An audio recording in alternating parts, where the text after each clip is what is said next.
Well, card of the upsets. At least I can tell you that. I think we've seen tons of upset on this card, and man, what a card this was! I've seen so many fights that went the distance and that kind of shocked me to some point. But again, no, this card was pretty much hard for predictions. 8 out of 10 with picks, and I was 8 out of 10 with picks, and 3 out of 4 with bets. Well, as expected.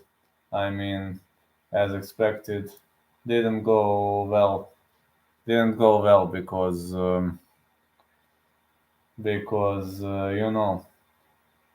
I did. I mean, I can be pleased. What am I talking already? I can be pleased. 8 out of 10 picks, 3 out of 4 bets. It's not that bad. I mean, it's really not that bad.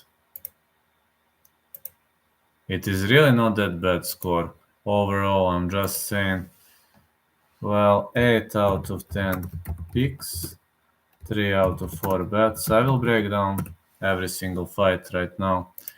Now listen, first of all, JJ Aldrich versus Montana De La Rosa. My official pick was over 2.5 or JJ Aldrich to win, and I was pretty much okay with that. Aldrich was better than I expected. Then Ori Killing versus Johnny Munoz. I had fight starts round 3. Was too scared to pick a side, and luckily, not being able to pick a side was a good call. I can say it was a good call. I really did amazingly, and it was like amazing. Then Vanessa Demopoulos, she's fighting under the flag of Greece right now, as much as I can see. One and only Greek fighter at the moment. So she defeated Kanako Murata. I had over 2.5. I think Demopoulos could have done enough to win, but I scored 2-1 for Murata. So I'm saying these cards are at least pretty much weird, and I've seen pretty much weird scorecards. So Nate Menace versus Mateus Mendonca. I had Menace to win, and thanks God Menace won. My official pick was no distance, but I had to risk. I just had to risk with Menace. The line was too good to risk. So line was just too good. Kutelaba got cancelled. Kovalkiewicz versus Belbita. Well, that was a different type of a fight.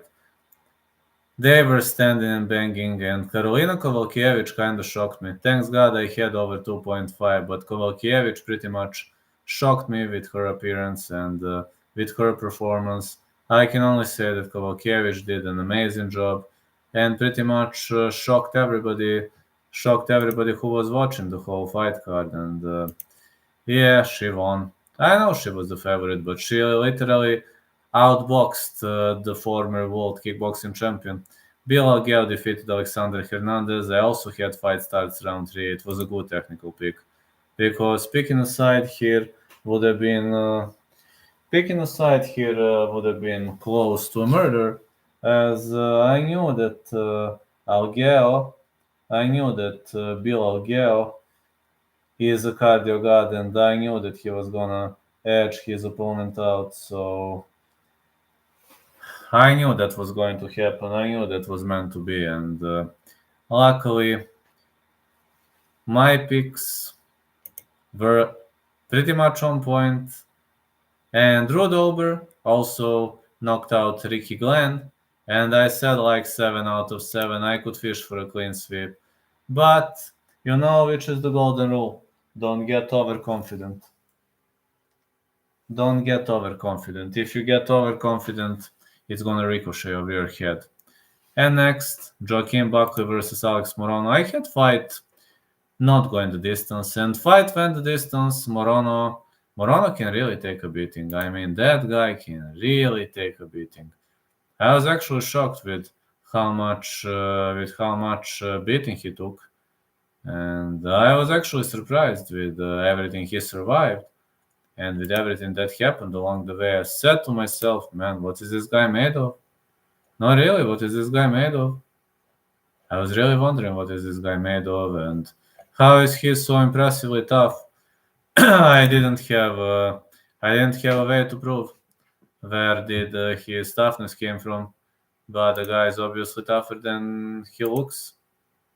I know, but those guys who don't have muscles, they're like extremely tough fighters. Also, Pfeiffer smoked out Al Hassan. I had Pfeiffer to win or no distance, but like I bet on Pfeiffer, so I was 3 out of 3 with bets, and I was hoping at least for a perfect cut with bets. But then the main event of the evening, Bobby Green shocked the world. Like many people call him pot smoker, which is pretty much true. The guy smokes pot, but man, that big left hand landed clean. That straight left hand landed clean, and after that big straight left, I can only say that Grant Dawson was heavily rocked. It was a clean knockdown. Dawson didn't have enough time to recover, and I can only say what a victory by Bobby Green. So I was hoping for a clean sweep, but that clean sweep didn't happen because I was just hoping for too much. I was expecting too much, and it seems it didn't go that way. It definitely didn't go that way. It went a different way around, and I can only say that I didn't do a good job. Like, I'm pleased, 80% is okay on the card. Luckily, I played riskier with Menace, so that risky play paid off. I'm not in minus. I know, like, I picked a big underdog to win, but I just said to myself, he's fighting a shoot boxer, man, so this is actually a good fight card for me. Actually works well, so I can't say that I'm not happy. Like 8 out of 10 is good capping, 8 out of 10 is good result. But there is one thing I'm not pleased with, and I'm not pleased with the fact that my last bet was off the rails. Kinda irritated me, it kinda made me angry. And yes, I was hoping for something better, but I just don't know, man. I mean, it could have been better, but 80% is fine. And I'm not in minus after this card. Also, massive shout out to Blood Money Bets MMA. And massive shout out to Johnny K. Picks, who invited me to their show. Thank you, boys.